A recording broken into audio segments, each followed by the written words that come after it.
Our next topic is classes and objects. Okay, in classes and object,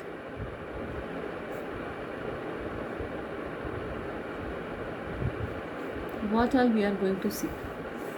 Class and objects, it has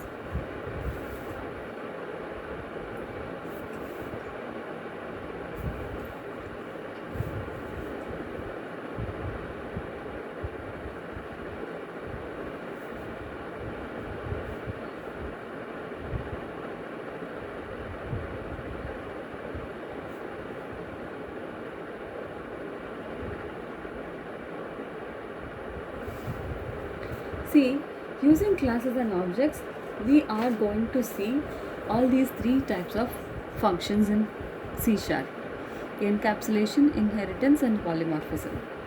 What are classes? What are objects? We already know, right?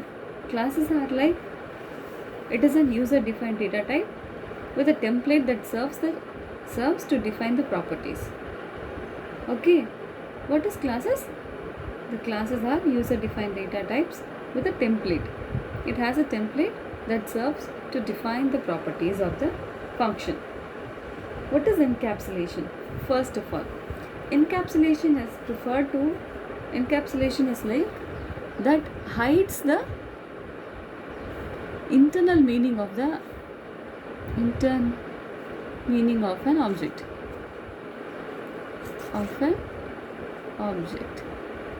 This hides encapsulation is like that hides the internal meaning of the object. That is, we are encapsulating a particular object with another object. This is called encapsulation.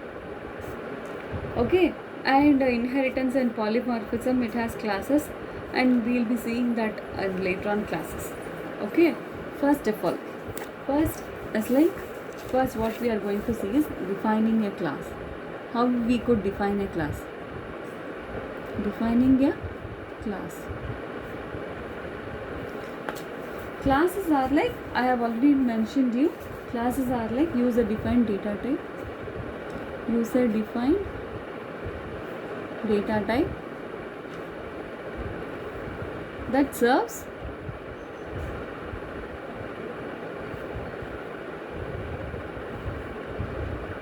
to define the properties. Okay, that used to define the properties. Classes consist of class name, variables, methods, declarations, everything. The syntax for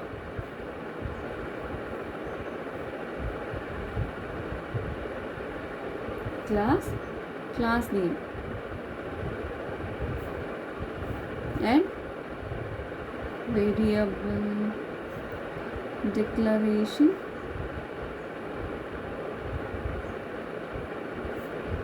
method declaration.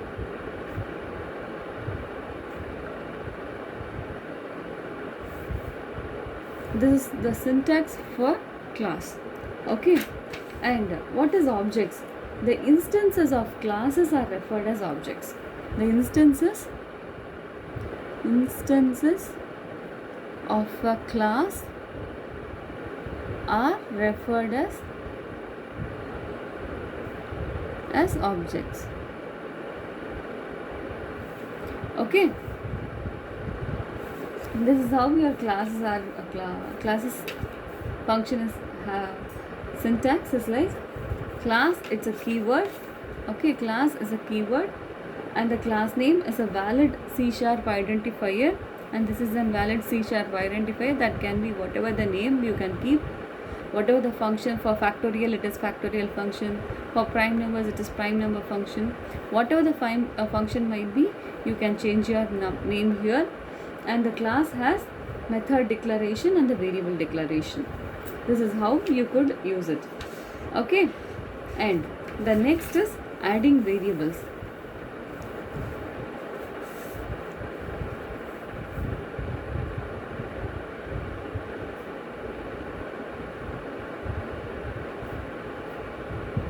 Adding variables, here comes your concept with the data encapsulation. Data is encapsulated in a class by placing the data fields inside the body of the class definition. That's like your data. Data is always the information, always a function, whatever the data we are providing to the system for processing your functions is referred as data. Data is encapsulated in a class by placing data field inside the body of the class definition.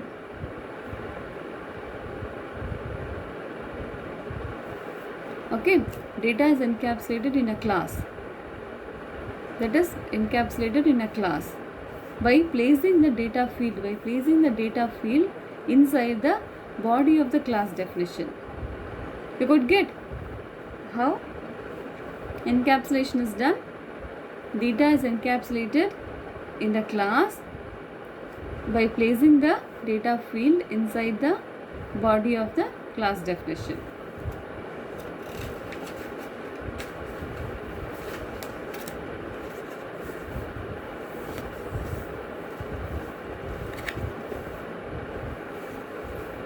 See, categories of class members,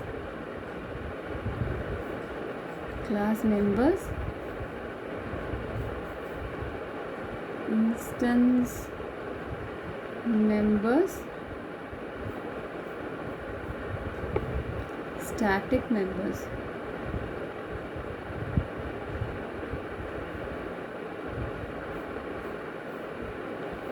And data members,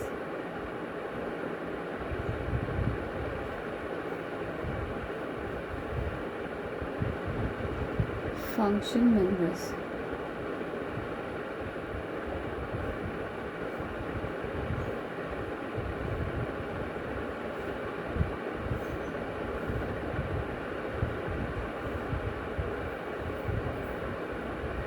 This data members consist of fields, constants, events,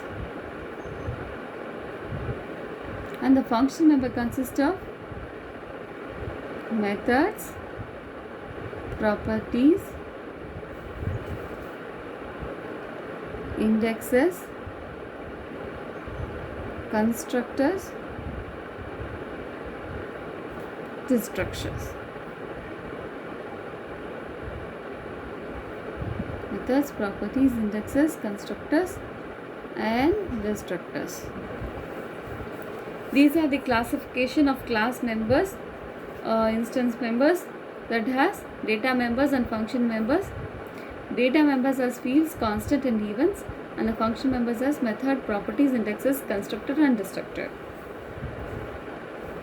Okay, this is the class member classification. And for adding up your methods, how will you add your method? Is like, method is a without method the class data will not be completed. Okay, the methods are the data to operate the functions. Methods are the data to operate the functions.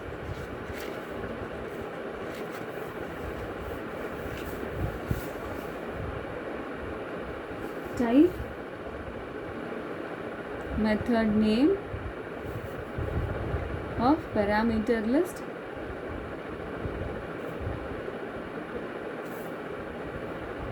method body.